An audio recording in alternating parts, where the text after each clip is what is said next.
Yeah, what's the deal, my people? You know this is Don Tony Teflon, and I'm back at you another one. And this one is the Game of Thrones Season 7, Episode 2, Stormborn Review. And I'm joined by the one, the only, you know who he is, the King of the North, Moji Osmond. Yo, what's going on, folks? It's Moji, the King of the North. It's Mojini, baby. Oh, man, Teflon, I'm so excited. Hell of an episode, man. What'd you think, bro? You know, we're going to get into the actual reviews of these episodes in a second. Now, I ain't going to say it was a hell of an episode. I'm just going to say right now it was a goddamn episode. And, you know, me personally, I expected a little bit more. When you talk about shortened season, when you talk about 7 episodes, and basically, people, you got to remember, we're just about halfway through this motherfucker. We are just about halfway through it now, right? As soon as we get past the next episode, we will officially be halfway through it.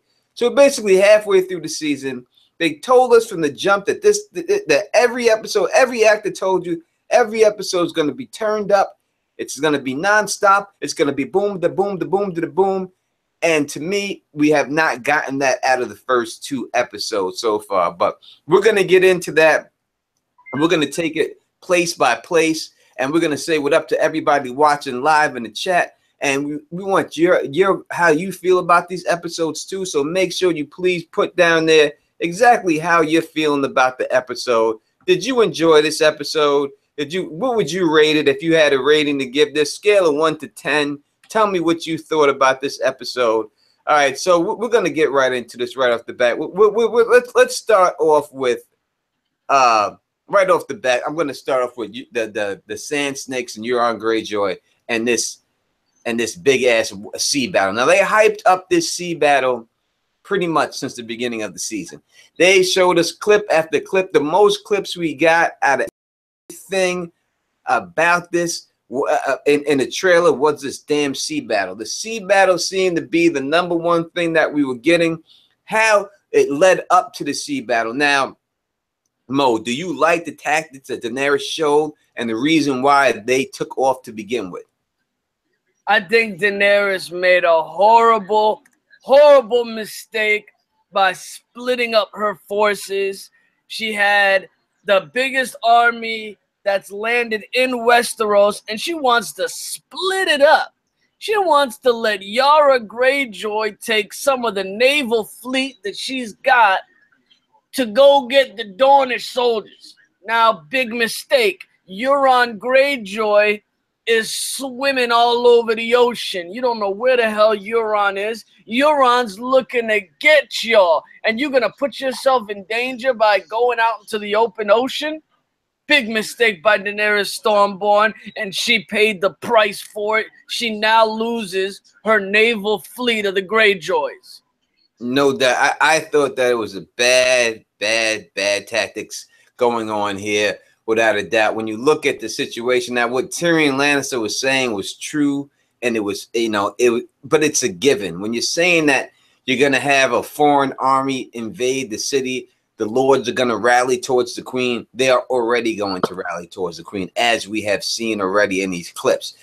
But when you look at this situation of her separating her fleet and them eventually getting hit up by Euron, I thought it was just a bad decision by Daenerys and them to even go that route. I thought it'd be to me, it's stupid for them to be out there. That's why I thought in the beginning that possibly they would go rogue and go out there on their own, because it's a stupid decision. But it turns out they get sent out there by Daenerys on this stupid decision, and boom, there you have it right there. Euron Greyjoy just comes up on them and smashes them. So how did you like the actual battle itself? The actual battle was freaking amazing, bro. The actual battle, this is what I like to see. This is what I like to see when you're doing all that CGI effecting. You saw the Kraken slap down onto the other ship of Yara's. You know what I mean? Like, send the Kraken. You know what I mean? Like in Pirates of the Caribbean. And that Kraken came down. Oh, man. And you saw Euron was the first one off the ship. First one off the boat, using his axe, killing and dicing, slicing and dicing. He wasn't sending other dudes to do his battle. Euron was doing the battle himself. All right. Took out Yara. And then he made Theon look like a bitch, made Theon go back to looking like Reek again. Oh man, I knew Theon was gonna jump off the boat. I had a feeling Theon was gonna jump off the boat. He looked like Jack from the Titanic when Jack was about to die in the Titanic and holding on to that wooden beam back in 1997, looking like Leonardo DiCaprio out in the ocean. No doubt, Theon over here first, and we see Theon first with Yara, and Yara's down there with the Sand Snakes and what Arya's saying, and she says he's gonna be my protector. That's what he is. That's what she gives him the title of protector. And then Theon sees some tongues being cut out of people's mouths and shits his pants and bails.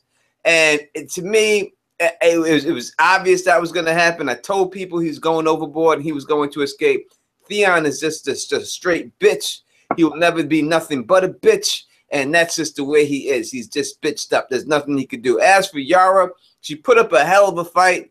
She did her thing. The actual sea battle itself, to me, was, I would say, out of a scale of 1 to 10, 10 being Battle of Bastards, I'm going to say that it was a 5 for me. I thought they could have did better. They didn't spend enough time on it. It was very fast. I thought they would spend a little bit more time on it.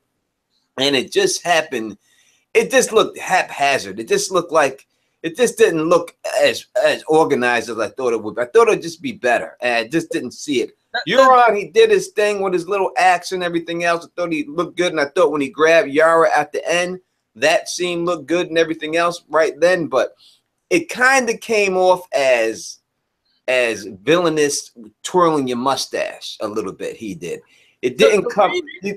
The reason I think it looked a little rushed is because both soldiers are wearing the same thing. They're both Greyjoy naval fleet, so you couldn't tell who the hell was who. All you could see was Euron fighting everybody in Yara, but all the other soldiers, the Greyjoy soldiers, they're basically fighting their uncles and cousins and men that they know from the Iron Islands. These dudes all knew each other. These dudes were one fleet at a point 6 months ago. They were all on the same team 6 months ago. Now they're separated. One is with Euron and one is with Yara, and they're all wearing the same clothes. So to the audience, it just looks like a whole bunch of dudes that look like each other fighting each other, you know? And I knew the second that Arya Sand kissed Yara, I knew shit was going to go down. You could just sense it. Anytime Arya Sand kisses somebody, somebody dies. And I just knew it. As soon as they started getting freaky with each other in the basement of the deck, in the deck of the ship, I knew something was going to go down. There's no doubt. I told everyone, you can look at my review for it. I told you that kiss was going to be the last kiss. I told you that's what that was setting up. That was going to be the last kiss. And it did say that. We're going to talk about Teflon's predictions and what happened in this video in a little bit later when it goes down. But we're going to keep it like that. I told you that was going to happen. I didn't really like it. I just thought it wasn't shot right. There was something about it that's off to me. Thought Euron came off as mustache twirling. Well, a little bit too much. It just didn't build him up, I don't think, to be what they showed him to be. Everything else that we were shown for him to be up until this point didn't really fit the bill of what he presented on the boat. You know what I mean?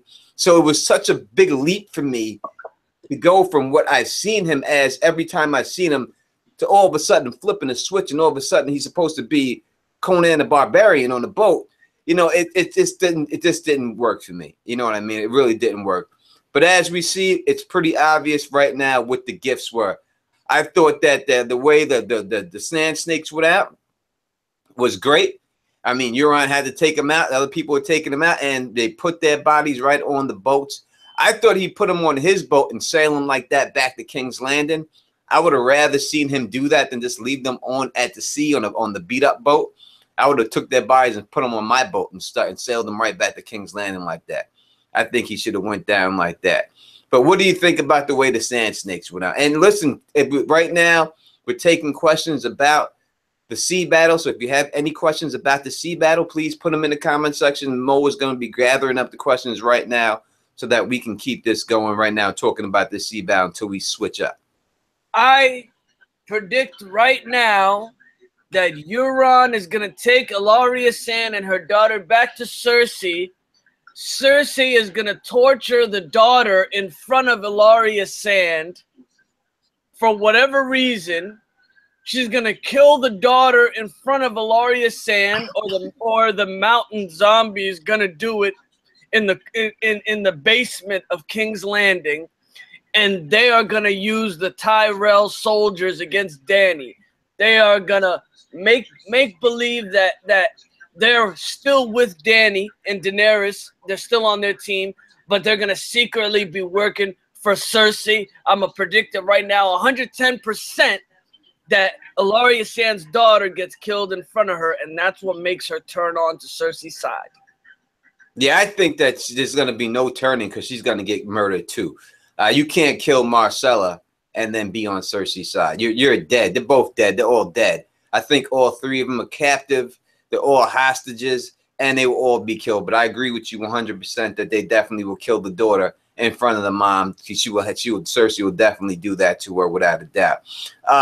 Also, I'll say when they're talking about these sand things, before we go into these questions that we got here real quick, I think that when you're looking at the sand snakes, the whole mama, mama, mama, mama, mama, mama, mama, I hated that shit. I hated that shit. I could not stand the mama. Mama said this, mama, mama, mama, mama. I just didn't, I'm black. I call my grandmother mama, and I call mama. I don't know what it was, but it didn't sound right to me, the whole mama situation. I did not enjoy it whatsoever. It was just like, shut up with this mama shit. What is going on here? This is not what's happening now. I don't understand what's going on here with this damn mama shit. I don't know why they even put that shit in there. Yeah. I mean, it sounded like not the mama from the 1990s. What was that dinosaur show from the 90s? The mama. The dinosaurs. That's what it called, right? The dinosaurs. Yeah. The Atta mama. Yeah, that's exactly what that shit sounded like, man. And Euron hung them from the bows of the ship, hung the first two older daughters from the top of the ship. That whole scene was basically to tell everybody, the audience that never read the books, that Euron is a badass motherfucker. And Euron's going to dig in that ass, and this is what he's going to do first, And I don't know why, they would keep Yara alive and they would keep Arya Sand alive. Cersei only needs one gift. Well, she wants Arya Sand is the one who killed her daughter, so they're going to she's the gift. Yeah, she's the gift. And then Yara, I guess Euron's keeping her alive because it's family, maybe. But the thing is, if Theon would have took one step forward, he was going to slit her throat. So maybe it was a smart thing that Theon jumped off the boat then. I give Theon no props on that. He didn't know Theon was just bitch. The bitch came out of his ass. The bitch just crept out of his ass as soon as he seen that tongue get chopped off. He just started shaking and said, I gotta go, and just ran like Forrest Gump and jumped over the side of the water. He just didn't give a fuck. He didn't know what was out there in that water. He didn't know if it was on fire. He just had to go. And that was the bottom line. That was the goddamn protector, that bullshit protector. Let's go into a couple of these questions that we got about these real quick. Can you read those out for us, Mojini? Yeah, we got one here from The Truth Is the Way 11. Where do you think Theon will go now? He's got only one spot back to go. I have to think it's going to be Dragonstone. That's the only place he can go in this world. He can't go back to the Iron Islands, and there's nowhere else he can go in the north, so he has to go to Dragonstone. The thing is, right, Theon right now is clinging on to a piece of wood like Jack from the movie Titanic before he sunk to the bottom of the ocean after the iceberg hit the Titanic. I don't know what is he gonna do. I mean, Davos in the battle at King's Landing, when Davos fell off of the ship and he got caught onto that wooden thing, he got stuck on an island. and he stayed on that island until Salador Sand's men saved him, you know? So this is the same thing. What's Theon gonna do? And I mean, maybe Theon goes to the north, man. Maybe Jon's men, maybe Jon heading to Dragonstone from the north runs into Theon stranded on an island. He better not. Jon will kick his ass. Jon will kick his ass if he runs into him. Jon don't know what's been going on. Obviously, when we've seen that scene with Arya, certain people don't know what's going on, and Jon don't know what Theon's done for Sansa, unless Sansa brought it up to him, but I don't remember it. He'll get his ass kicked. He better not. He'll get his ass kicked if he runs into Jon. He better stay away from Jon Snow. Jon Snow is known for choking people and beating people's ass, and that's what he's all about this season. Let's go into another question. We have another one about this boat battle. We got another question here from Peter Romero. Shout out to Peter, always in the chat. Thanks for being here, man. Does Dany still lay siege to King's Landing after losing the Dornish and Greyjoy leadership? Has she lost those houses? I don't know if she lost the houses, or I don't think she's going to really need them in the end. You know what I mean? When it's all said and done. What do you think? She definitely lost the Dornish houses. The Dornish is done. Ellaria Sand is either... I'm also predicting that Ellaria Sand and her daughter either poison themselves with some poison that they got in their shoes or their hair. You know they keep poison on them at all times. I predict they're going to kill themselves before they even get to King's Landing because they know Cersei's going to torture them. Or they die anyway by Cersei's hand. So their house is done. But I did say that Cersei may convince Ellaria Sand to join her and trick Dany into believing that she's still working for Dany, but she keeps the Dornish forces and backstabs Dany if there's a battle at King's Landing. Yeah, I can't not see that possible. She's dead. She killed Marcella. That's it. It's over. Yeah, saying that's the obvious thing. Obviously, that's the obvious thing. And I think that's what. So I think they spelled it out for us on the boat because they both, when they were doing that mama shit, they were talking about they wanted to kill the mountain. They kept saying, "I want the mountain. I want the mountain. I want the mountain." Now you're gonna get the mountain. Exactly. You're really gonna get the mountain now. What you asked for is what you're going to get. And he's going to pull your arms off just like you pull off wings on a fly. And right in front of you. I can definitely see them poisoning themselves. I could definitely see themselves suiciding before they even get to King's Landing so they don't give Cersei. That ain't happening. That's true. If they were going to do that, they already had them do that. You see Euron in the clip. You see Euron in the clip from next week episode. He's got 2 chains. He's got 2 ropes on his hand, and they're cheering him. So he's got them on the rope right there. So they ain't poisoning themselves. They're not going to go out like that. It's just they're going to torture them. They have to show that. That's the bottom line. Well, if they lose the Dornish fleet, so be it. That's definitely a gonzo. The Greyjoy fleet was a small splinter cell. They were a small section of the Greyjoy fleet, which Euron had the vast majority of it. They created 1,000 ships in that short period of time. People are like, how the hell did Euron build 1,000 ships in half a season? Well, he did it, and he obviously has a bigger fleet than Yara ever did, because even with the surprise attack, it looked like he had way more men than she had. So Dany definitely just lost 2 major forces in her army. Yeah, Biotic Flux asked, can they at least ask for a trial by combat? I think they possibly could ask for one, but I don't think they'll be given that option. But even if they did, they got to fight the mountain. And it's going to be the same situation, whether it's a trial by combat or just a straight execution. It's going to be the mountain.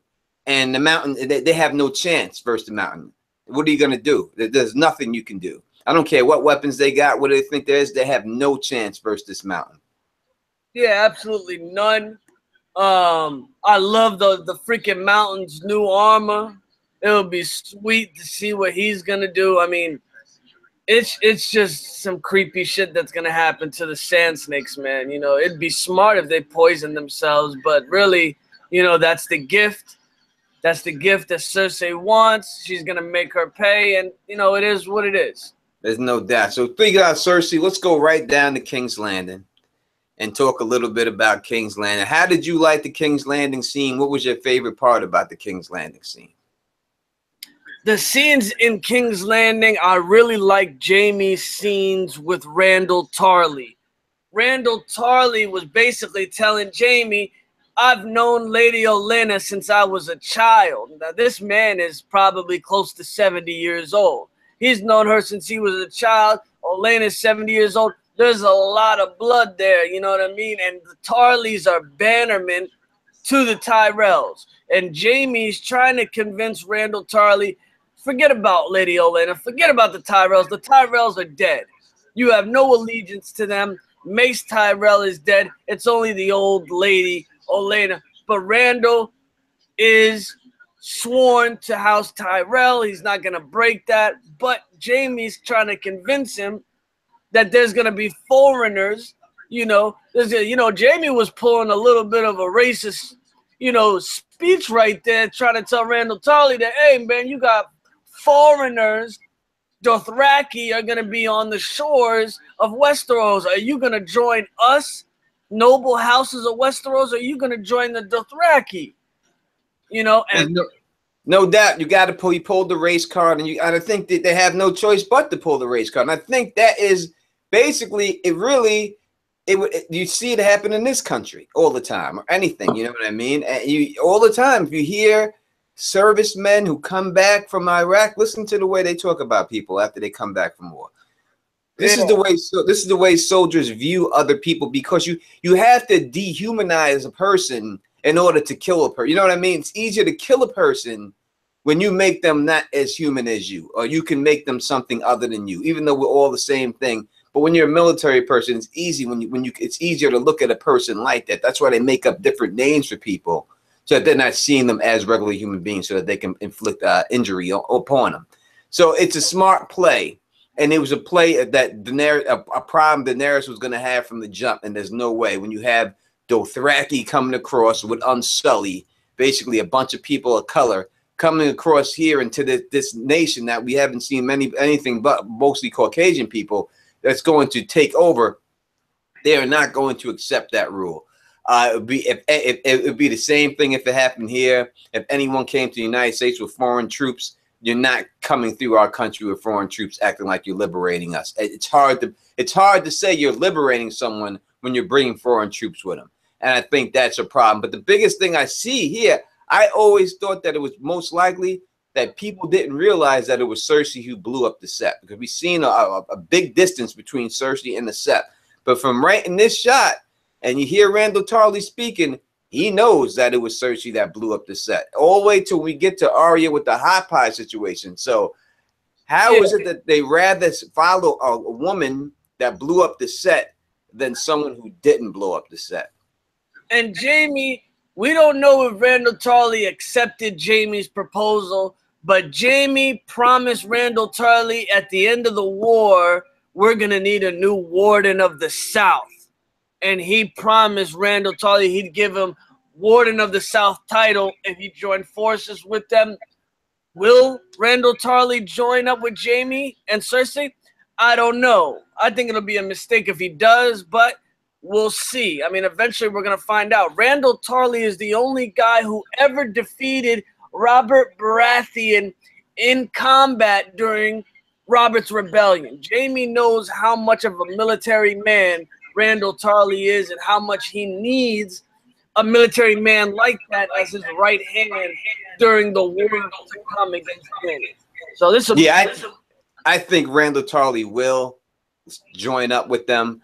There's no doubt that Randall Tarly is going to join up with them. I think you've seen his face when he dangled the carrot over him that, hey, we're going to need someone to take over that.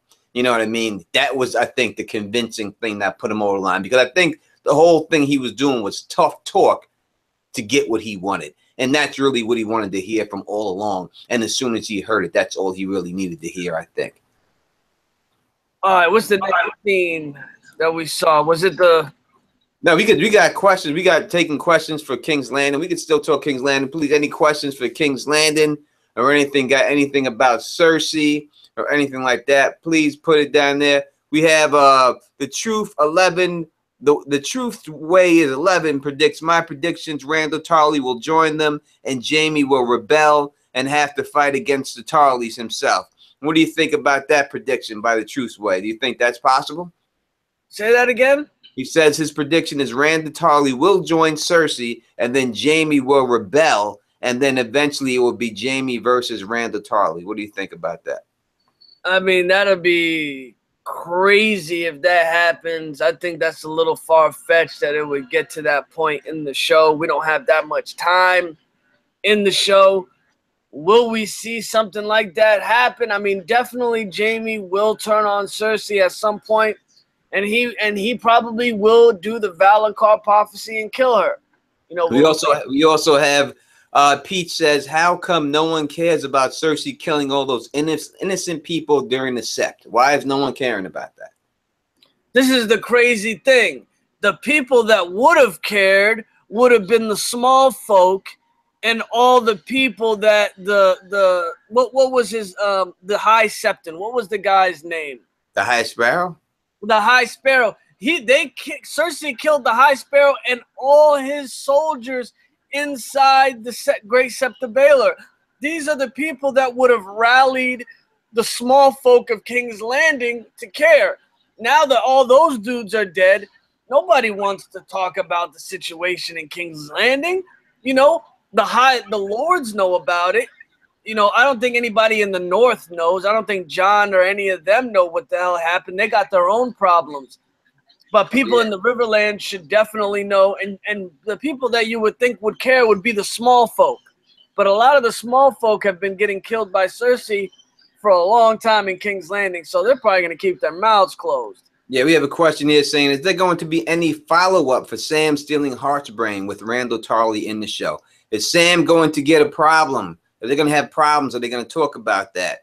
Him taking Heartsbane. What do you think? They definitely should. That Randall Tarley has been out searching for that sword, and I'm pretty sure it's in the back of his mind that hoping that he would catch Sam in King's Landing possibly. He's looking for his sword. That's their ancestral sword. Randall Tarley is not just going to forget about that thing. And it is what it is. I thought it was funny when Jaime said to him, "What's your name, Rickon?" He goes, "Dickon." He goes, "Okay." That's even better, Dickon. Let's go, Dickon. All right. That also, we're still dealing with King's Landing, and we have Qyburn. And Qyburn seems to have the answers. Qyburn, listen, not only does Qyburn have spies that spied for him all the way across overseas and told them that Daenerys' dragons got injured by spear tips. I don't know where those spies came from, but he's got them. He also comes up with a way to stop the dragons. And he brings Cersei down the dragon area, and we see the skulls that she calls Robert's trophies of all the dragons. Now, I did not expect to see these dragon skulls at this particular time at all, but I thought that they looked good. What did you think about the dragon skulls? This was so stupid for them to destroy one of the greatest treasures in Westeros, the head of Balerion the Black Dread. He could have used anything else as target practice, but you're going to actually use Balerion the Black Dread's head to show your stupid little bow and arrow? You're going to destroy a treasure that is the skull of the greatest dragon that ever lived, the dragon that conquered Westeros, that was ridden by Aegon? That was just dumb by Qyburn. And this bow and arrow is just setting up to tell us that one of the dragons are definitely dying. I don't think it's going to be Drogon. They can set it up that, oh, he shot Balerion the Black Dread in the eye with it, so it's going to be Drogon that dies. No. That Balerion the Black Dread's head was sitting and not moving. Those dragons are going to be flying around doing cartwheels in the air. And whoever's going to be shooting that bow and arrow has to aim that bow and arrow perfectly. You think they're going to hit a dragon, a moving target, with that bow and arrow? I don't think so.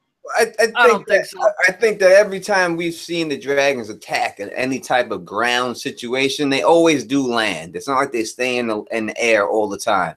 They do land. So the fact that they do land, it's a possibility that the dragon arrow. Now the way they're saying it, it seemed like they're saying if this arrow hits the dragon anywhere, it's going to pierce the dragon. If it hits it in the back or in the tail, I mean, they showed it go through the eye of Valyrian the Black Dragon. First, let me say, I thought the dragon skulls looked phenomenal. I thought that great work by the art department.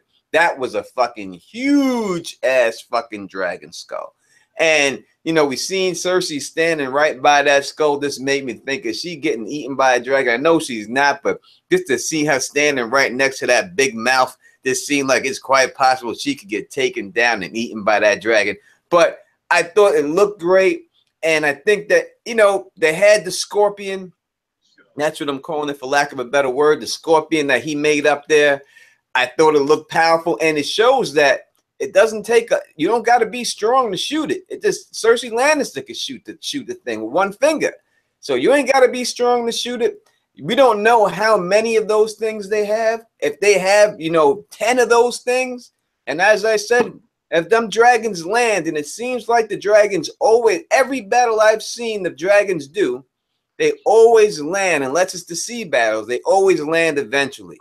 And if that dragon lands, that dragon's going to get shot by that arrow and die. I don't think there's no reason to show that unless one of these dragons is Qyburn said that the goldsmiths and the armorers of King's Landing had spent days and nights on just that one.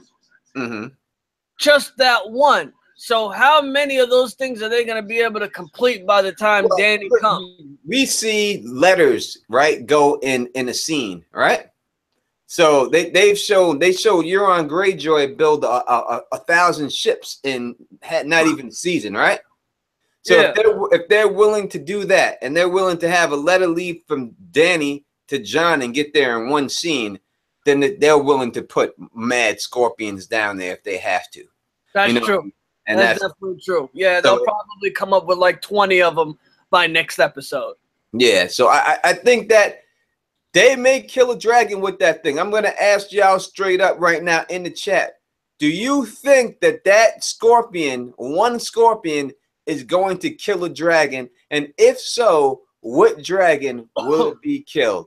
We're going to take your answers right here. I'm going to read, while y'all get that ready, I'm going to read this question. How do you feel about Sam secretly slicing and dicing through? All right, we're going to talk about Get the Sam in a second. We will not go. We're still talking about King's Landing right this particular time.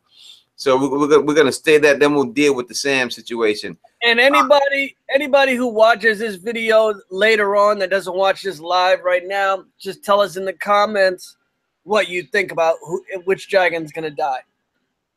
Yeah, so we got people saying right now, they're saying maybe 2 are gonna get shot, maybe 3. I don't think that. Let's see. So AU Pac-Meal says no one's gonna die from that phone. Amy says 1. Cart says Viserion. Vinny Ram says 2 dragons. Peter Griffin says no. Visenya says Viserion. Joe Swag says yes, Viserion. Jay Foreman thinks it's going to be Drogon. Vinny Ram says it's going to be the Night's King. It's going to get shot and killed with that thing. Marlon Major says 1 dragon will die. T says Rhaegal. And that T says Rhaegal. And that's what we got here right now. A lot of people think it's going to be Viserion. It's going to get taken out by that scorpion. I don't think that there's any reason to show it unless someone's going to die from it. I think it's one of these dragons are definitely going to be taken out from it. And I think it's going to level the playing field now when it's all said and done. Things have not gone Dany's way, and I don't think they're going to go Dany's way for a little bit. I think they're going to take out a couple of her dragons may die. And in the end, this may be her just chilling with the one dragon and stuff like that. And speaking of the Night's King, what if Qyburn kills one of the dragons with that scorpion, and then the Night's King revives the dragon back to life?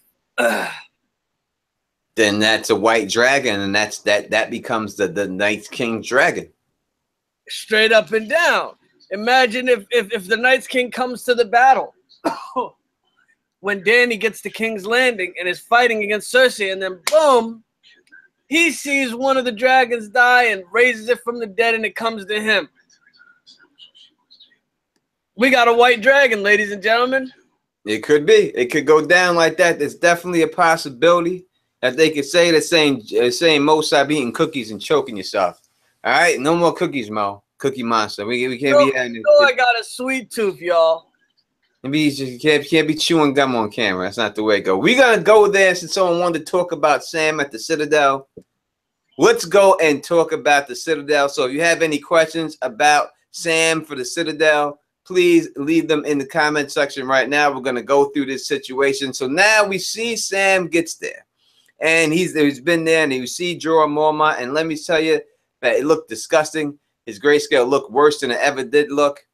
And then we see Sam figure out a cure for grayscale and have to fillet all of this dead grayscale, all this grayscale off of his body. And Jorah just stood there and was just taking it. I think they said he has to take every piece of it off, right? Every piece off. That's what the book said. Every piece of it off. God damn. Ugh. That is just terrible, terrible. Too bad he's got to take a patch of it off, and that's it. So, and then they transition into the guy eating the pie with the mucus and all the nasty shit right after Sam was taking off the grayscale. Yes, it was a very smooth transition the way they did that. So everyone knows, if you have been a fan of my channel, you know that I predicted this a long time ago. Before anybody else said it, I predicted that this would happen. And not only did I predict that Sam would cure the grayscale, I also predicted the exact line that got Sam motivated to do it, to take it from, to cure Jorah from it. And I told you that would be the exact line, and the exact line was when he was going to die, Sam, and his father grabbed him up and said, "You're not dying today, Samuel Tarly. I forbid you to die." And I told you that that would be the motivating line to make Sam want to do it, and that's exactly what Sam said to Jorah: "You're not dying today." The same exact line. So not only did I predict it, I gave you the reason why of the prediction. And if you don't believe me, you don't have to. You can go into my videos prediction folder, and right there you will see grayscale cure, and you could check that out. So if people don't believe that I definitely did that. Predicted that a long time ago, folks. Dude predicted that like 6, 7, 8 months ago. Yeah, that was a long time ago. I put that together a long time ago. So please check out that video if you don't believe me right off the back. And I dare you to find anyone who predicted that on the date before I published that. Trust me, there was nothing going on there right now. This is going to be the Don's years when it comes to prediction. Only people are going to start eating their words when this is all said and done. So as we said, I thought it was disgusting. I thought it was nasty. But basically, that's all we really get from this situation here. That's all we get from the Jorah is really just the grayscale situation there. It was pretty fascinating. Would you have any comments about that right there? Man, I really dislike how the maesters of the Citadel just, shake off Sam and his concerns. This is the one dude that's killed a White Walker. This dude, Sam, has seen the Night's King and the White Walkers, and the maesters just brush him off. Yeah, but nobody. He killed the White Walker, but the people from the Night's Watch, his own brothers, didn't believe he killed the White Walker. That's why they call him Sam the Slayer, making fun of him.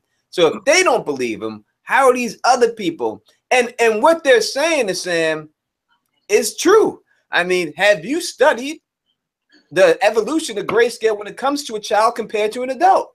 That's a factual question, and that's a good question to ask someone. And the fact that he hasn't, then who are you to think this? Now, obviously there was a cure there, and they didn't want to do it, but Samuel Tarly is the one who definitely figured that out and stuff. I thought it was definitely good. I seen we have a couple of questions about this situation. Did you get them, or do you have to want me to scroll up and take them? Go ahead, scroll up.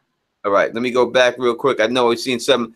NYDA asked, will Sam leave Old Town before he officially becomes a Maester? You think Sam's going to get his Maester chain? Now, look, is Sam getting kicked out of this? He could be getting kicked out right now. Yeah, he's definitely gonna get caught next episode helping Jorah get the grayscale off, because it's not gonna take one day to rip off all that skin off of a Jorah. It's funny, somebody in the chat just said that Sam's gonna be called Sam, instead of Sam the Slayer, it's gonna be Sam the Flayer, because he's just ripping off Jorah's skin like he's a Bolton right now. And he's gonna get caught. One of the Maces is gonna catch him, and he's going to get kicked out, and he's going to go with Jorah somewhere, in my prediction. I think him and Jorah are going to go ride together to go meet Dany.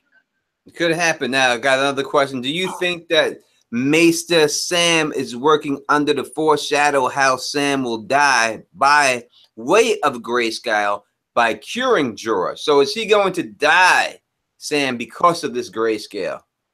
Is that going to be his... The fact that that guy said that, will that mean, is that a foreshadowing that that's going to happen to him? Absolutely not. Basically, George R. R. Martin is Sam in the books, and he's not going to kill off Sam. Not happening. All right, we got another question here, and it is, if Sam gets kicked out of the Citadel, will he take the Citadel's books with him to the north and give them to Jon Snow if he goes to Winterfell? Yeah, for sure. I mean, I wish you could, copy and print out the books and just leave the original copies there, but he doesn't have that because it's obviously the Middle Ages. So he's going to have to take the original copies with him. But he's already got all the knowledge that he needs. He knows that there's dragon glass, a mountain of dragon glass underneath of Dragonstone. He's got the information he needs about the cure for, diseases in the book that he's helping Jorah with. I don't really think he needs that many more books to steal out of there. Yeah, it's quite possible he could take another book if he has to, if he gets kicked out. Sam is a thief, so when we see him, he's willing to take his own family's sword, so he'll take anything from anybody. So I guess that basically wraps up the Samuel Tarly situation and what went on there in the Jorah Mormont situation. I don't think there's anything else we can go on to that from that situation. So let's roll over to Arya Stark and deal with the Arya Stark situation. We already do Dragonstone? All the scenes at Dragonstone? No, we didn't get the Dragonstone yet.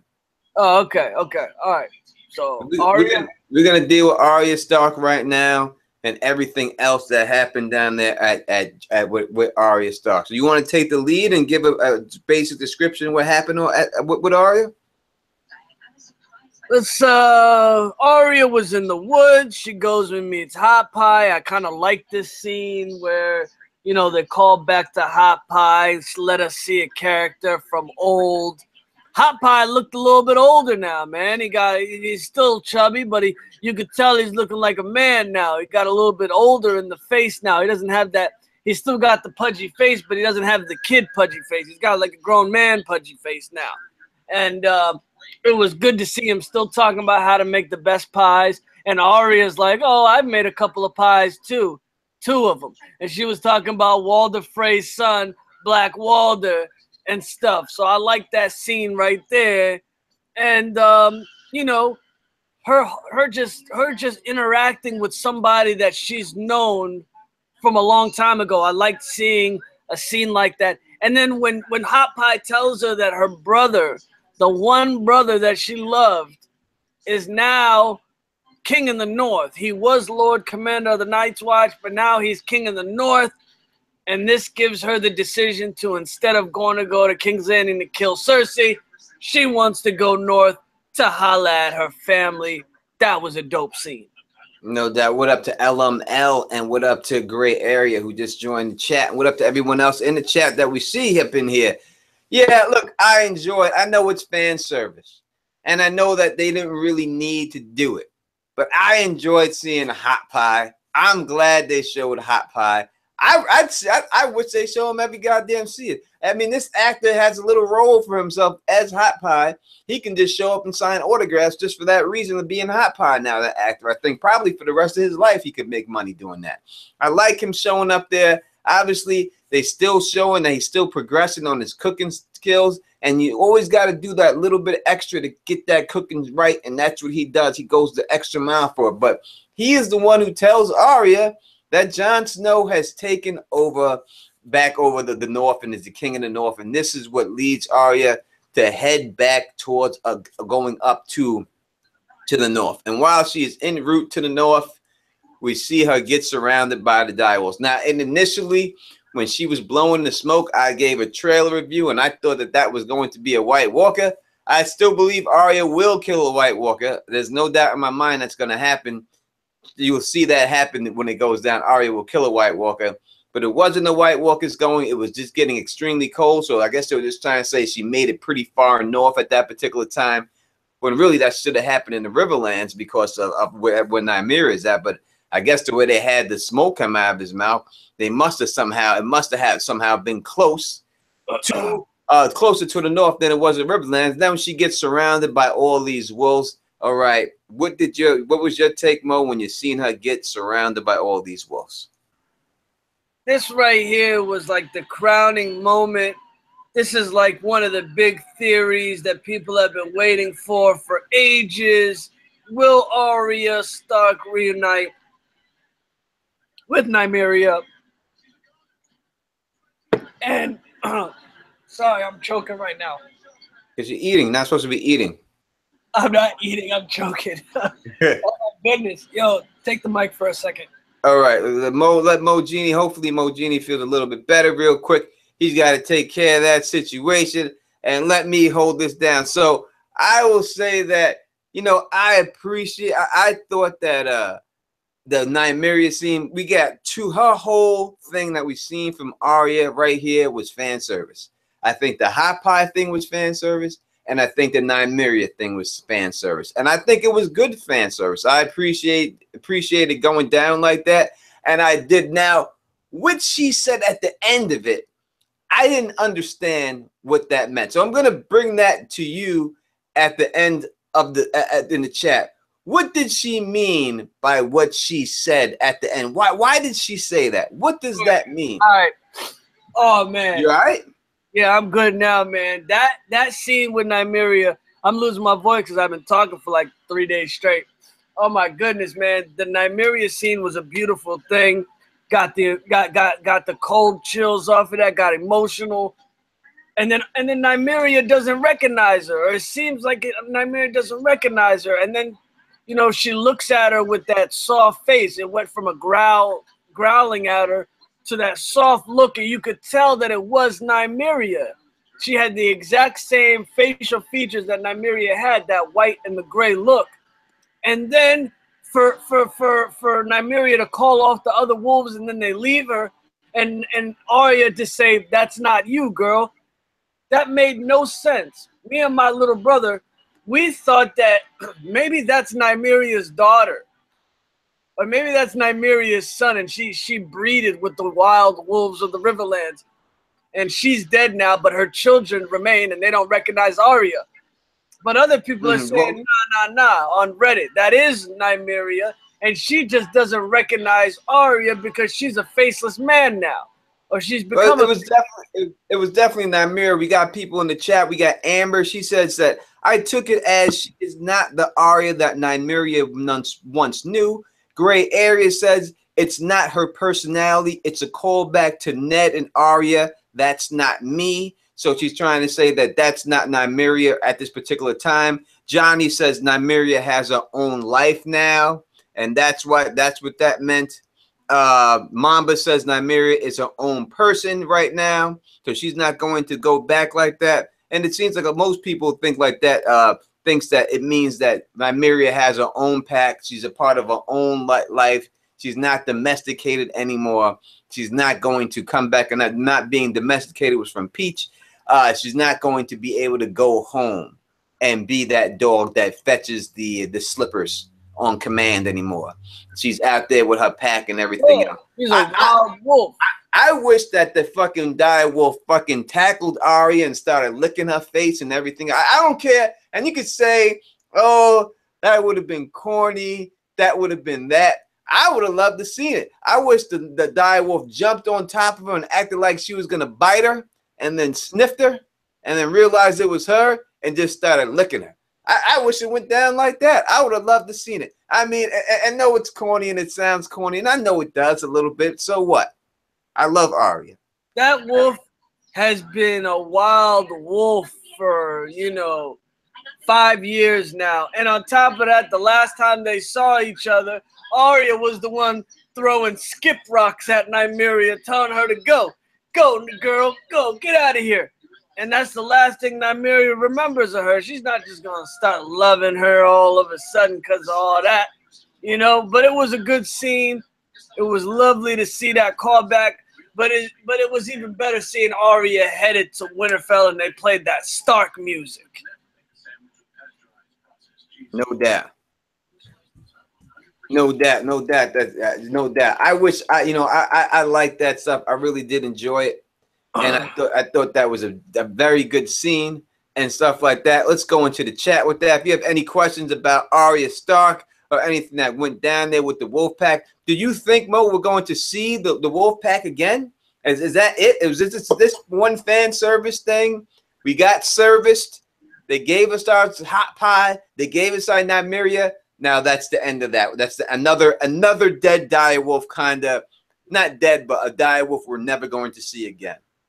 Will they do another wolf? Are they going to show Nymeria again? That's it? Or they're showing her again? It depends on if there's going to be another battle in the Riverlands. If there's going to be fighting in the Riverlands, then yeah, sure. But if they're not going to be going back to the Riverlands at all, which I don't see any reason to, the twins is destroyed. The Walder Frey's family has been killed. The Riverlands right now is controlled by God knows who. So I don't know why, they'd end up seeing Nymeria again. I hope they do for fan service.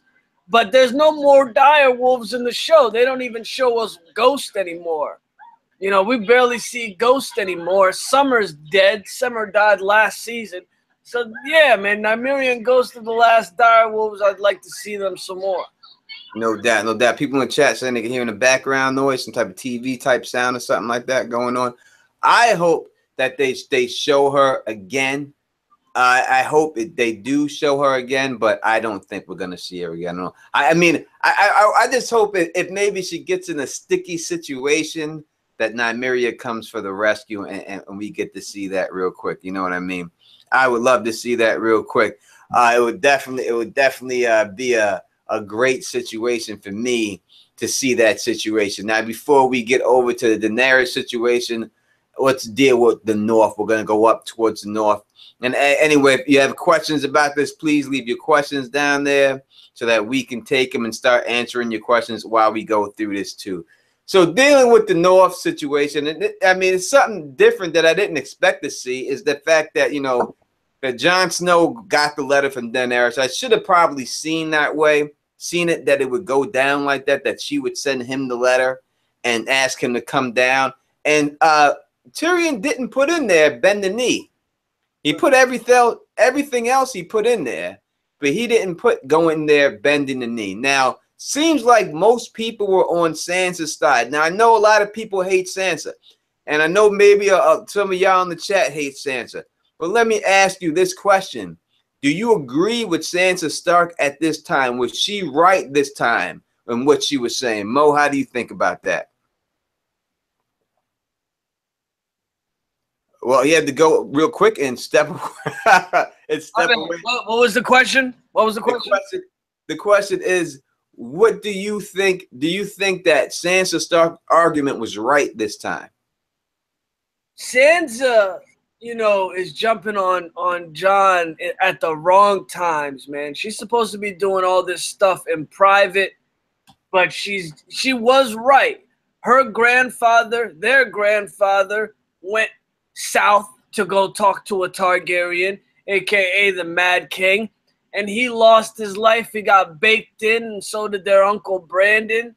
So she was right, Jon going to go talk to a Targaryen and Dany now, it's dangerous for him. the same thing that the Mad King did, which was Dany's father, could be done to the Starks again. You know, but Jon says he trusts Tyrion. Tyrion is the one who wrote the letter to him, and Jon trusts Tyrion because of the last conversation they had together at the wall, and he just trusts Tyrion as a man in general. He knows he's different from the other Lannisters. Right, but this is a situation that Littlefinger has been waiting for. Littlefinger has been waiting for Jon and Sansa to separate from each other, because when Starks are together, they are stronger, obviously. And you separate the wolf pack, the single wolf by itself is always in trouble. And this is what Littlefinger's been waiting on. Now he's going to try to manipulate Sansa even more. But watch, Sansa is going to stab him in the back and catch him in his slipperiness.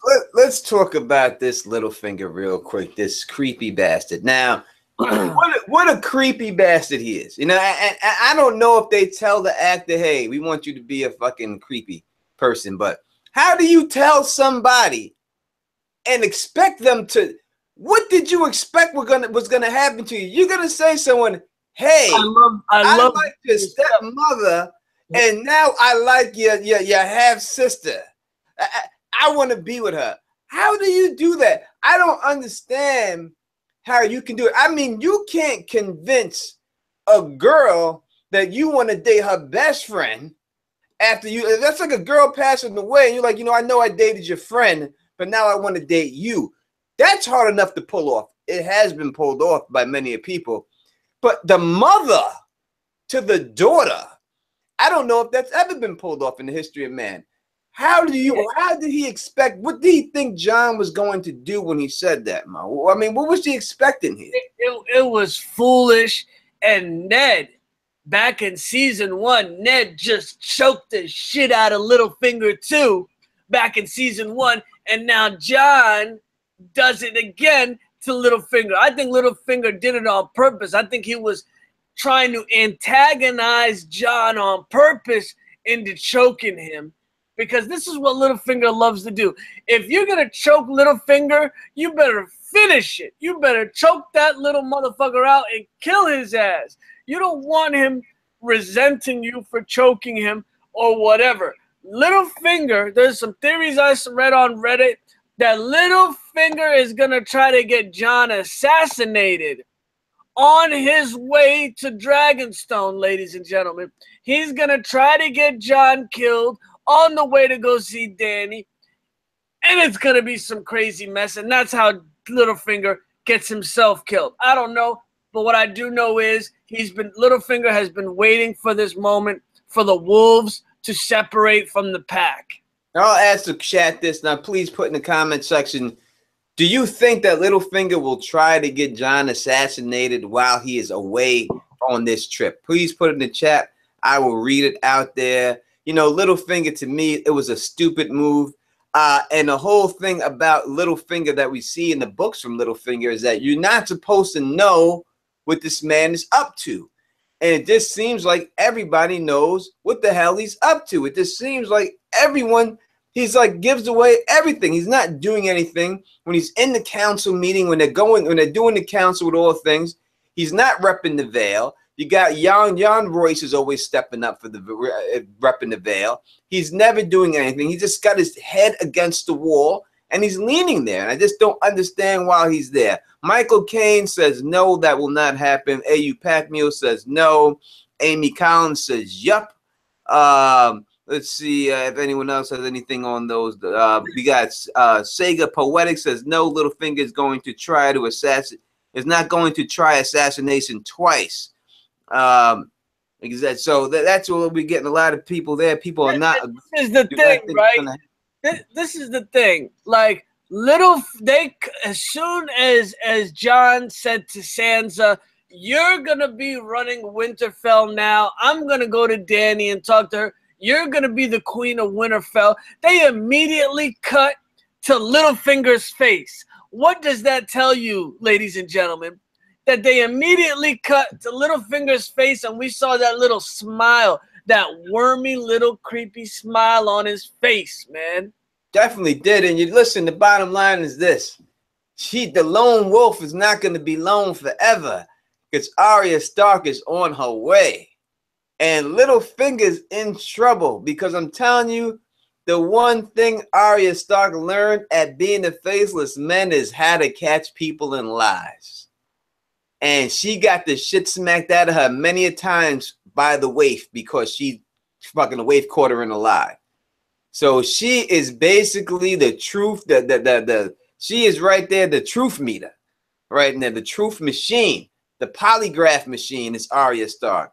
So I think that Littlefinger is definitely in trouble, and especially when we see the clip from the next scene is her walking away from the weirwood tree in that Sansa strut, and that same Sansa strut is the same strut she gave when she killed Ramsay Bolton.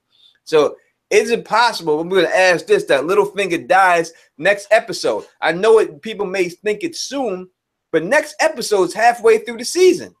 So him dying halfway through the season isn't really that soon, if you look at it like that. You know what I mean? It really would be the 5th episode or something like that. And so do you think it's possible that Littlefinger gets taken out? Oh, obviously. They've been setting us up for Littlefinger's death for 2 seasons now. He's not needed in the wars to come against the Night's King. We don't need a slithering snake when we're dealing with White Walkers. This dude's time is over with, and he has to make a move before Jon comes back from meeting with Dany, because when Jon goes to Dany, Tyrion is there, and Tyrion is gonna break down everything that Littlefinger has done to their family when he was in King's Landing, and Jon's gonna learn of everything that happened to Ned Stark in King's Landing. So Littlefinger has got to make his move now. He's got to do it now before Jon comes back from meeting with Dany.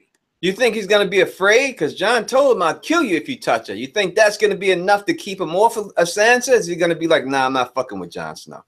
Nah, he'll think that since Jon is out of town, the parents are out of town, he can chill with the daughter while the parents are out of town, like if it was in real life, man. And he's just going to try to do his thing.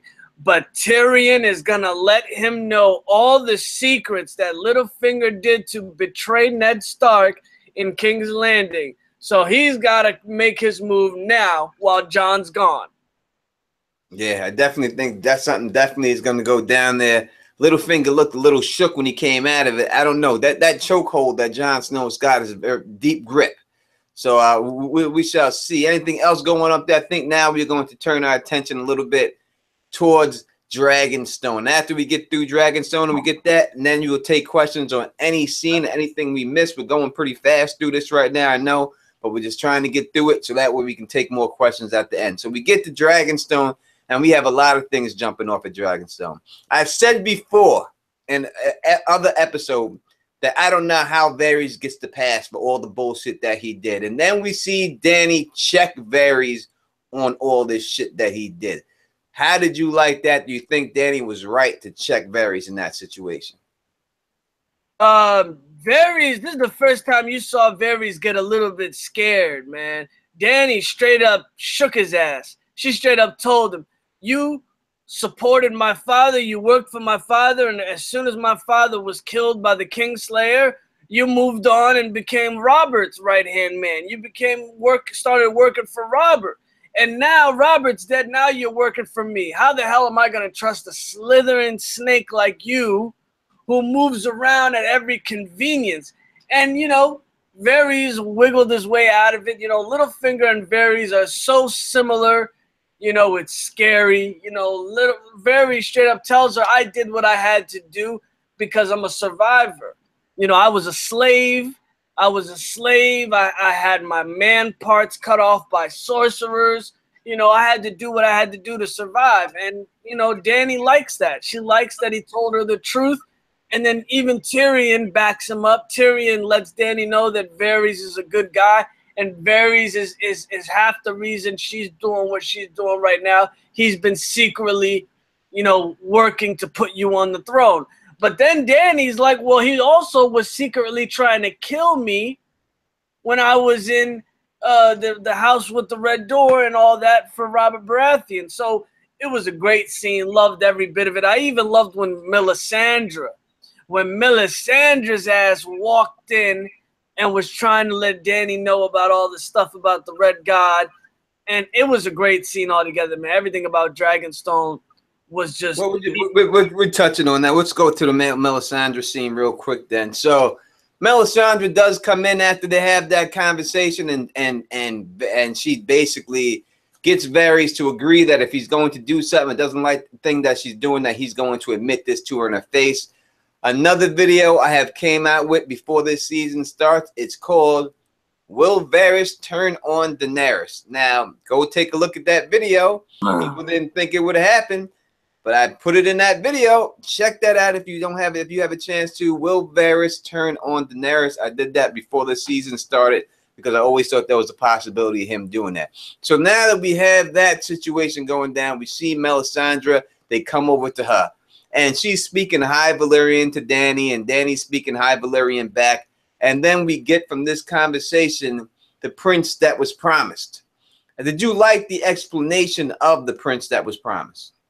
Absolutely. I love how even Missandei checked Melisandre and said the prince that was promised in High Valyrian is gender neutral, and it could also mean princess. And Melisandre was like, oh, really? So Dany liked that, and this is what Missandei's there for, man. She knows what she's talking about.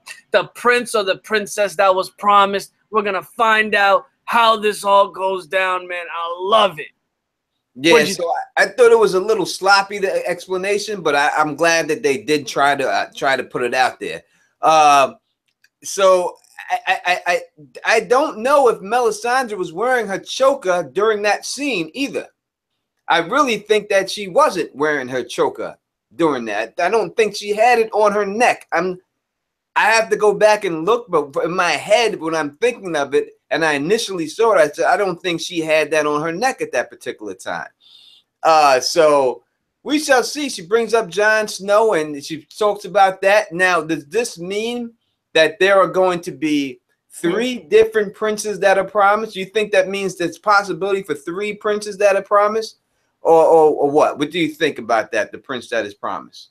I think it's just going to mean the one of the princes or the princesses that were promised will kill the other, meaning Jon will kill Dany or Dany will kill Jon to complete the Nissa theory and be the princess or prince that was promised. There's not going to be 2 of them. One of them are going to die at the end of the story. It's not going to be 2 of them at the end of this. It's too much of a fairy tale. I don't think George R. R. Martin's going to do the story like that. Yeah, I don't know. It could mean that there are 3 heads of the dragon, and all 3 different aspects are the prince that is promised. It could be 3 people. And we know if it is 3 people, we know who 2 are. It's definitely Dany and Jon. Who would be that 3rd person would be the key person? Who is the 3rd person that could be the prophesied prince that is promised? It's got to be Tyrion. It would make more sense that it's Tyrion out of everybody, you know? I mean, could it be Bran? I don't know. I don't think so, you know? It's got to be somebody that matters, and it's got to be Tyrion, in my opinion. It could be Tyrion. I mean, maybe he has Targaryen blood. I've heard people say that possibly could be Bran. I heard other people say that it could be Jaime Lannister. I heard other people say that it could be the Night's King. So I guess it could be either or of them could be the whole situation. Could be that. That brings me to Missandei. Let's talk about Missandei and Grey Worm situation. What did you think about that?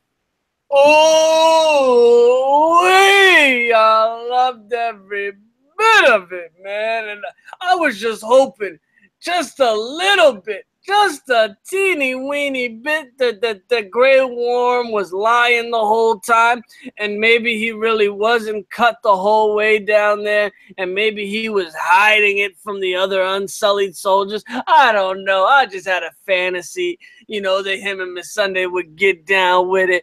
And then when Missandei went down to grab his pants, he grabbed her and told her no, and that's when you knew he really is cut down there, and that shit blew the hell out of me. And then, oh boy, he put that tongue down south, boy. He gave it a tongue action. He gave it where the sun don't shine, boy, and it was a beautiful scene. Got to see every bit of Miss Sunday's body. Her body looks so damn good. Oh, man. Oh, my God. Oh, my God. Oh, my God. Let me tell you something about this scene right here. I wish it was just me watching it. No one else got to see it. I was so happy. Oh, my God. This chick, she can get naked. Why even get anybody else naked in the show? She should be naked every episode, every second of the episode, all the time. In fact, I don't want to see her ever again unless she's naked, goddamn. Now, are we sure? Because I heard her do a little moan when he laid on top of her for a second. So, are we sure he has nothing going on down there? I mean, there's nada at all going on there. Because I heard a little moan when she laid on top of, like he had maybe I don't know. They have body on that joint, and you like, damn, he ain't got nothing down there. You know, maybe she could. You know, maybe there's a phantom limb, and the phantom limb is what makes Miss Sunday just moan. You know what I mean? Something she said something. I was hoping he had something, man. But listen, he's a lucky man, dickless or not. That's a lucky dickless man. You know what I mean? And listen, and his tongue game is vicious. I mean, people always thought that Jon Snow was the only one holding it down. At least, and I guess it must not go down in Westeros with the tongue game, at least beyond the wall. They don't know nothing about that. Because Grey Worm went down there. He went down there quick, and he was going to eat more than the goddamn sandwich when he went down there. Because he was on it. And that's the bottom line. Oh, man, it's just like, you know, people are wondering, does he still have the twig and the berry, but not the berries?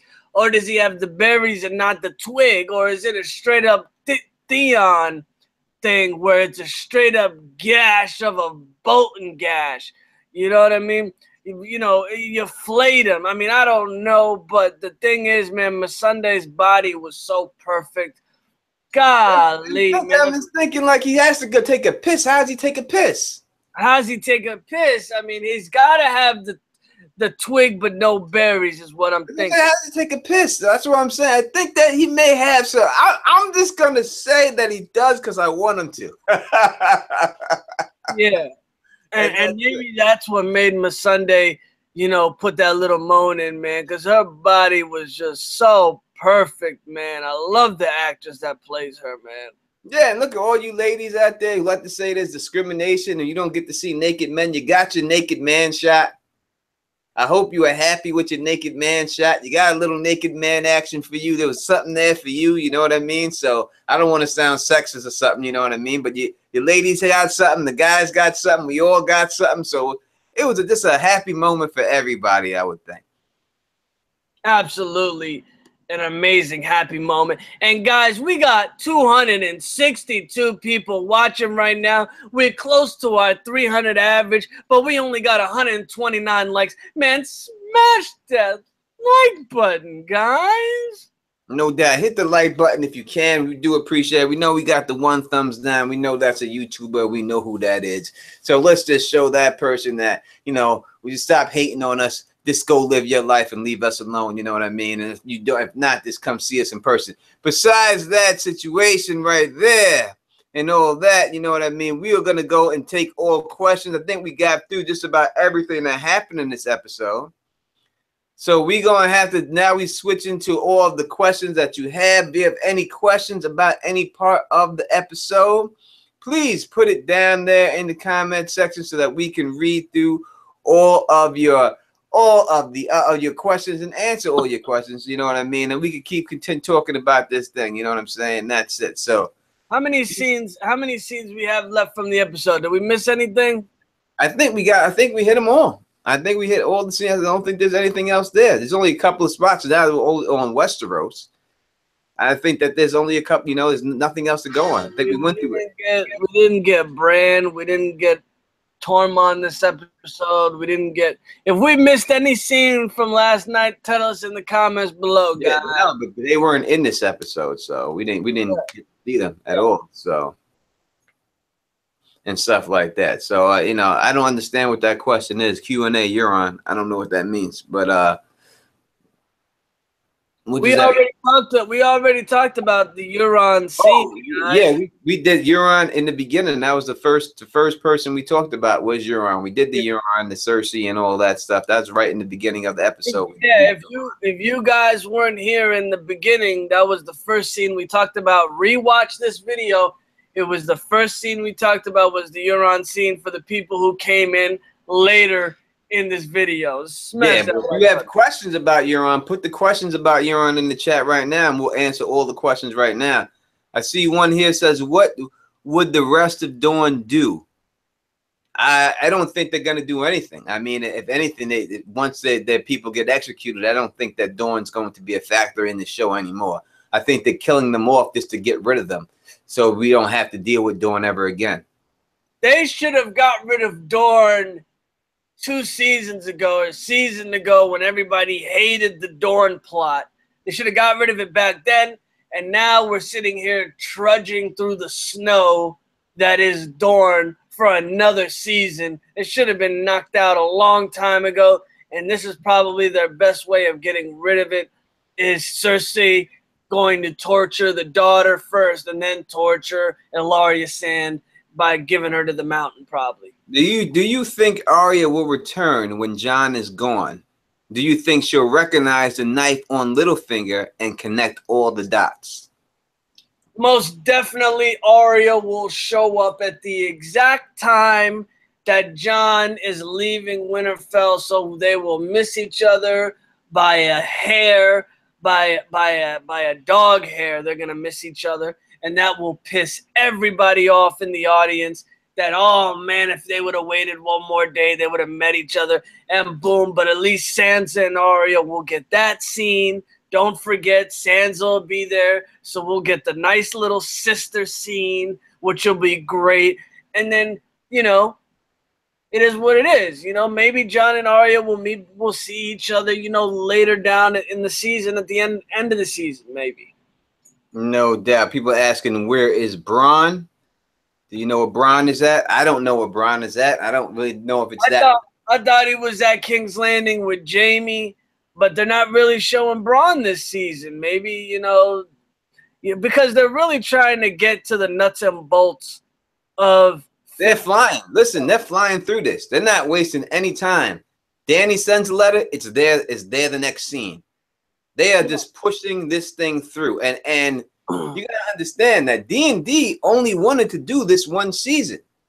The only reason they extended this season to 2 seasons, and it really isn't extended, it's really not, it's really just 1 season, a couple of extra episodes, is the money. They couldn't turn down all that money. HBO threw so much money at them that they said, all right, this is how we're going to do it. But they wanted to get this done in this 1 season, and we know that they have a new show that they're working on, that they're probably for HBO, that they're probably more anxious and more into working this show than they are working Game of Thrones. So, which is ridiculous, and it just doesn't make sense. You get all the money in the world, you got the hottest show on television, and you want to run away from it. They're gonna regret it. They're gonna regret it because the new show that they're doing is probably gonna tank. Nobody's gonna watch that shit. It's going to be a tanker, and they're going to be so freaking laughed at on every freaking late night television show. Like, you guys had Game of Thrones in your hands, and you rushed through it and rushed every scene just so you could start your new show. You're a bunch of idiots. Now, you know what I mean? We got Bolty Music says, do you think the title of next episode, The Queen's Justice, applies to all 3 queens, Dany, Cersei, and Sansa? And I just did a video on this, so please check that out. And I said in that video that it definitely does apply to all 3 queens, and that the justice for Sansa could possibly be the death of Littlefinger. What do you think, Mo? Do you think that it applies to all 3 queens? And what justice will it be served by these queens? Which 3 queens is that? I mean, there's only 3 queens. That Sansa is now the queen of the North. Cersei, Sansa, Dany and Cersei, yeah. Yeah. Well, I mean, this is gonna be a good thing to see how the power play goes, because Sansa, once Cersei finds out that Sansa is now the interim queen in the north because Jon Snow is going to go parlay with Dany, I'd love to see what Cersei does. Basically, Winterfell is untouchable right now because winter is here. So Cersei can't send men up there. I just want to see where the power shift goes and how Cersei reacts to all this. No doubt about it. We have another question. Do you think there's a possibility that Sam got infected with grayscale? I think they foreshadowed it heavily. That's from Valerie. I think they did foreshadow it, but I don't know if that's going to be Sam's downfall of the grayscale. I don't know if he's going to cure Jorah and then contract it himself, and that's going to be his downfall. What do you think, Mo? I believe that there is a chance Sam could contract grayscale. He was specifically warned by the Archmaester. The reasons we don't do experiments on people with grayscale, especially if the grayscale has been on them for too long and too many months, is because it's easily to be contracted. And I think Sam will pay the price for helping Jorah Mormont. He may get grayscale. And then the question is, what happens to the sword? What happens to Heartsbane? Who gets Heartsbane? It's going to Jon Snow, ladies and gentlemen. I predicted in one of my videos that Jon would give Longclaw to Tormund Giantsbane, and he would get Heartsbane. Watch that video. We also heard in them say when they did the prophecy of Azor Ahai that he is the person who brings the dawn, which is not in the books. But do you think that means that they're going to bring the sword dawn into it? Is that what they're really talking about? Say that again? In the prophecy for Azor Ahai, they said that Azor Ahai is the one who brings in the dawn. That's not in the books. They just said that in the show. Do you think that is because they're going to use the sword dawn? Is that what they're talking about, bringing in the dawn? That would make a lot of sense. It was at Jon's bedside. I think it was when Jon was born was in the morning when the sun was coming up. I don't know, but they specifically zoomed in on the sword and it shows the sun on it and depicting the dawn. It would seem right. And the dawn, is it the dawn of the Night's King coming to sweep over the land? Possibly. It's a lot of foreshadowing that's going on with that sword. No doubt. We got another question. At the pace of the show, at what point in the season do you see Jon going on his mission to prove to Dany that the White Walkers are real? I think it's not next episode. I think it's the following episode, number 4. What do you think? Didn't he already left, though? He didn't. He left to Dany, but he didn't go beyond the wall yet. No. I think he's going beyond the wall at the end of the season. Right now, he's going to Dragonstone. That will take like 2 episodes. That's too much. As much as they're flying through this shit, you gotta remember, it's only 7 episodes. I mean, you think that he's gonna fly to Dragonstone in the next episode and be back home in the same episode? He's not gonna go back home. I think he's gonna go right from there, right from Dany, right to the wall. Yeah, that would make sense. Absolutely. Yeah, he'll go straight to the wall from there. Yeah, that would make sense. He's got Tormund and them already up there, so he's got his soldiers that's going to go beyond the wall already there. You know what I mean? And he's got the Hound and them already heading up there, heading to the wall, so they'll be there by that time. So I think he'll go right from Dany right to the wall. I don't think he's going to make that stop back and down there. And you got to remember, there's only 7 episodes. So next episode, he meets Dany. Number 4, he goes beyond the wall. He does whatever he has to do. Number 5, you probably get the Field of Fire, because you're getting the sack of the sack of King's Landing next episode. So you probably get that. Then you get Jon's episode Beyond the Wall, the episode after that, and then the episode after that you get the sack of King's Landing or the Field of Fire, and then by episode 6 you probably get them all together in the dragon pits where they're doing the thing after he's got him. And then episode 7, however it's going to end, it's going to end. I think it's most likely can go down like that. Yeah, that sounds about right.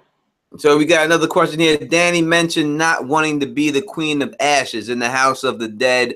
The throne room was full of ashes. Do you think that she'll battle in King's Landing? Now we have to say, is that ashes or is that snow? I always took it as snow, not ashes falling on the Iron Throne. What about you, Mo? What do you think? I was opposite on that one. I always thought it was ashes. I always thought there would be a big battle that would go down in King's Landing. And just like how the Mad King wanted to burn down King's Landing back in the day and Jaime stopped it from happening, I think that it would happen now with his daughter, with Dany, that King's Landing would burn to the ground. And you keep hearing Dany talk and Varys and Tyrion saying, you don't want to be the Queen of the Ashes. You don't want to have to be the burden to rebuild King's Landing after it's burned down. Well, I think that's the route the D&D are going. They really want to make Dany the Queen of the Ashes and have her rebuild Westeros, rebuild King's Landing at least. Yeah, it's quite possible. I think that the destruction that you see there, me personally, I've said this in another video. If you haven't heard me, I'll say it. The destruction that Dany's looking up at when she's in that dream, that's caused by the Night's King. He's the one who does that. And when you see that shadow that flies over King's Landing of that dragon, that's the Night's King on that dragon.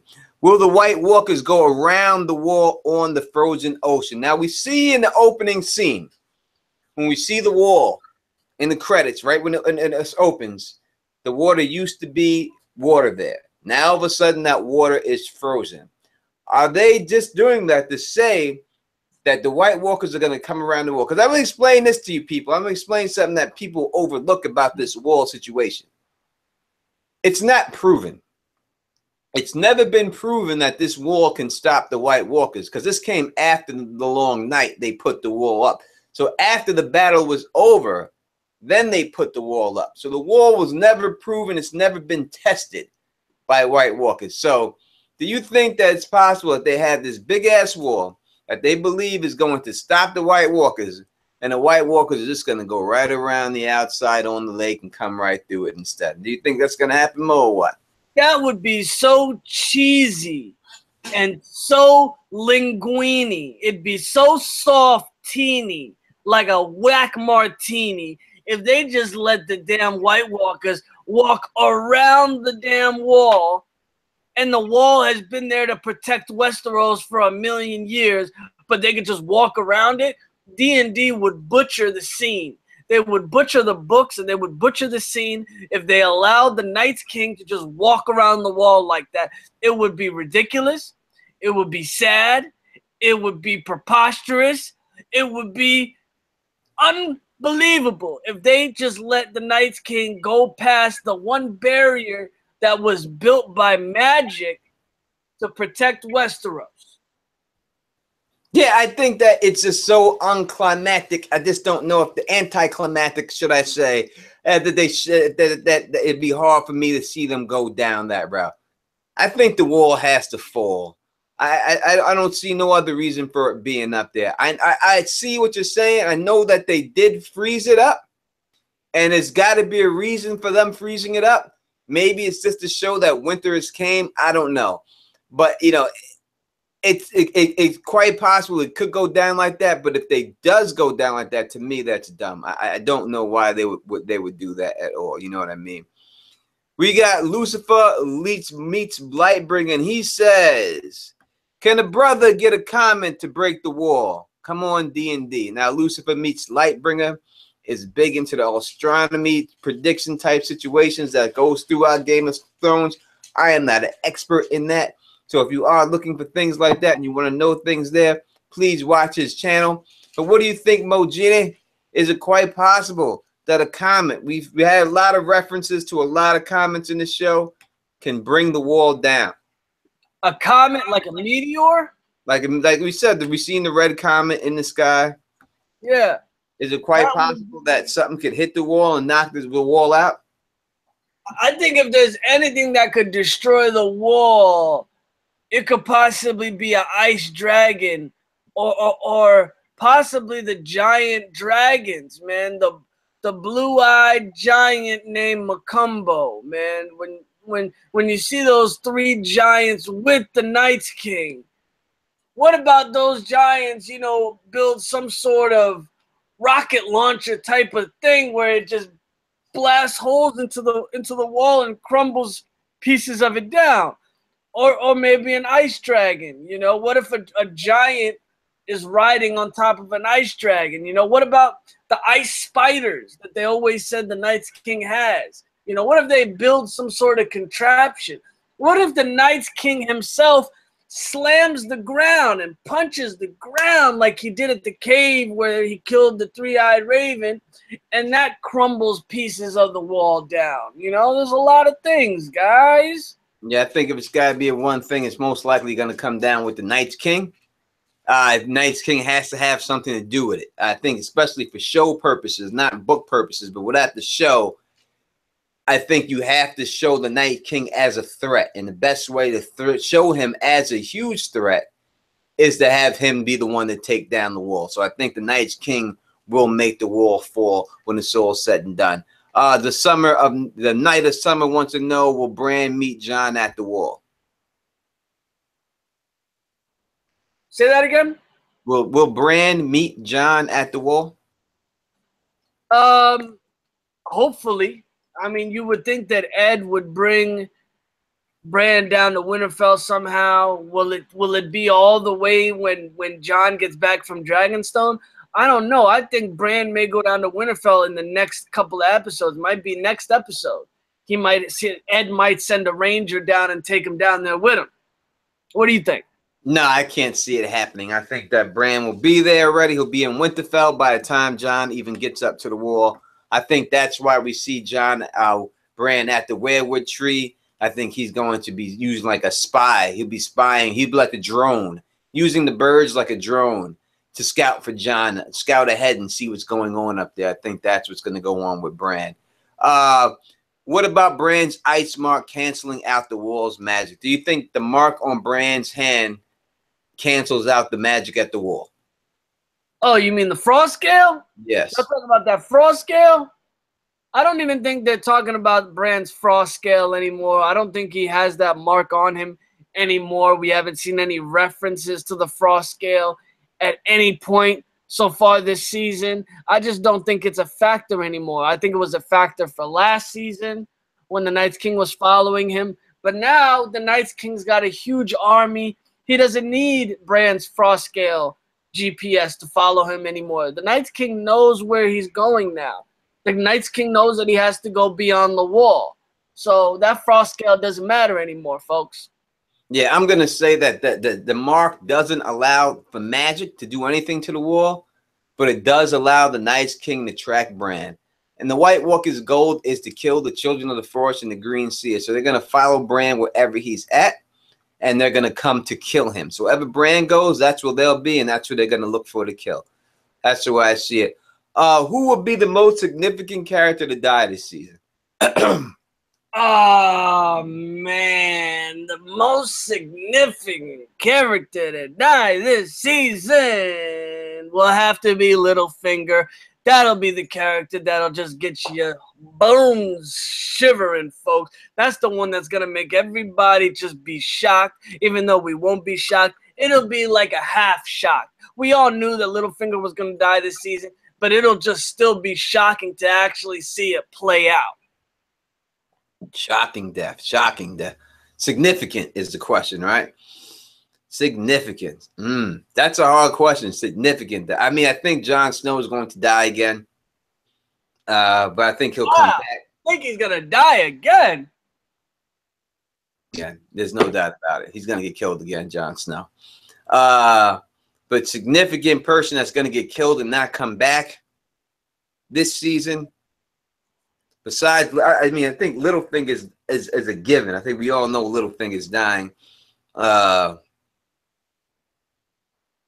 See, Littlefinger's going to die. The Sand Snakes are going to die. Yara's going to die. They're all dead. Who else can die? Grey Worm, I think, is going to die this season.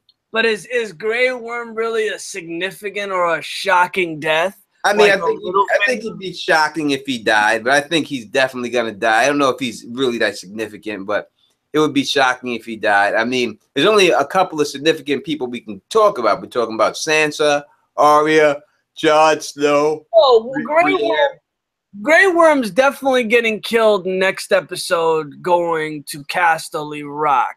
All right, how about Tormund then? I'll say Tormund dies this year. Yeah, I also said Brienne in one of my previous videos. I said that Brienne was going to die this season. And mark my words, I'm going to still ride with that one, too. I think Brienne might bite the dust, ladies and gentlemen. It's quite possible. Renee of House Stark asks, will Sam be the one finishing the Archmaester's book at the end of the season 8? The book title they talked about last night. Will it be A Song of Ice and Fire or a GOT? A Game of Thrones. What do you think?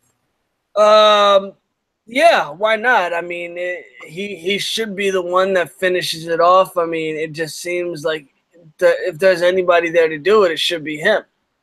Yeah, I think if it does go down like that, that's what it'll be, and it would definitely be A Song of Ice and Fire. I think would be the title of the book. I don't think they would go with A Game of Thrones for it.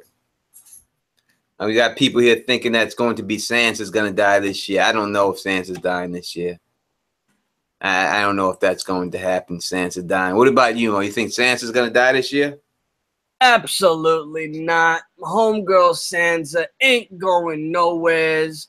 Sansa's actually going to be killing people. She's not going to be the one that dies. She's going to be the one that's killing people. And that somebody will probably be Littlefinger.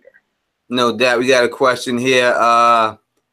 Let's see right here. They go around the wall and then go to Dragonstone. The Hound's visions of Arrowhead. Maybe the wall falls, but it's just to show how petty humans are. What do you think about that? Do they go around the wall, then go Dragonstone? I think Jon Snow and them is quite possible they can go around the wall. But we see a gate going up from a different spot that we've seen in the trailer that has like spikes on the bottom of it. So they got to go through that wall eventually. Yeah, I mean, you would see from the trailers that, stuff, maybe it can get frozen, but, it's a long shot. They say, why are the show writers bringing Jorah back from the brink of death? What is his role? I can't figure it out. And I know Renee M is a fan of Teflon TV, so I know she has seen the prediction of mine that he will cure grayscale video. Please check out that video. The link is in the description. If you don't believe me, check it out. And you'll see that I predicted that a long time ago before anyone else did. I think Jorah has, I mean, Danny told him to get cured and come back to me, and that's what he's doing. He's doing what Danny told him to do. That's the whole point, No, he's got a bigger arc than that, though. His arc of his character. I think when it's all said and done, if there's going to be a Night's Watch, I think Jorah will be the Lord Commander of that Night's Watch. That was his father's dying wish. His dying wish was that his son, and in the books, it goes out differently than he goes out in the show, but his dying wish and his last words are to Sam, and he tells Sam that in the books that he wants Jorah to take the black and to become the Lord Commander of the Night's Watch. That's his last wish, and I think that his last wish will come true. I think Jorah Mormont will make it to the end, and in the end, when they do have the Night's Watch, that he will definitely be the Lord Commander of the Night's Watch when it goes down. I got another question here from J.Y. He asked, will Sam Tarly be killed now that his purpose has been fulfilled? He already told Jon about the dragon glass, which was the only reason he went to the Citadel. You think he'll be killed off now? No, he's got more purpose than that, Sam Tarly. He's Sam. I don't know anyone named Sam that really dies in these shows, so I can't see him dying. He still has to find something going out with Valyrian steel, so I think he's still got something else going on. If Sam is the guy who discovers how to cure grayscale, his story arc will take a huge turn. He'll be named probably Archmaester of all the Citadel. He'll be moved up to a top-notch maester if he finds the cure for grayscale, because no maester has found a cure for any disease in a very, very long time. And the grayscale, imagine if they find a cure for grayscale. You know, they can go do whatever they want to the stone men near Valyria. I mean, who knows? They could go discover. Listen, this is not a fucking pill and it's curing these people. This is fucking major surgery. I don't think they're gonna go to all these these stone men and chop off all the grayscale up that's completely on their whole fucking body. You know what I mean? I don't think so. I think that you could, you know, maybe if it's like right off the beginning, you could fillet the skin off of that little part and then get rid of it and it's done. But I don't think they're going to be able to go out there and just fillet the skin out off of all these stone men that's covered head to toe and this shit on their lips, on their eye, on the cover of the eyes and everything else. They're dead. You can forget about that. As I said, it's not a needle. It's not a shot and you're getting cured. This is major surgery to get rid of this stuff. So yeah, the stone men near old Valyria, they probably don't have a chance. But if Sam does cure grayscale, best believe he will be remembered in the history books. Well, yeah, he's top-notch maester. He's definitely cured. So all the young people in the show, anyone else who gets caught with it, you know exactly what you have to do to get rid of it. You cut that shit off and you put that stuff on and you're good to go. You know what I mean? So there's no doubt that's what's going to go down. But Sam definitely has more of a role to play. He may get kicked out for this situation. This may be the last that we see Sam there.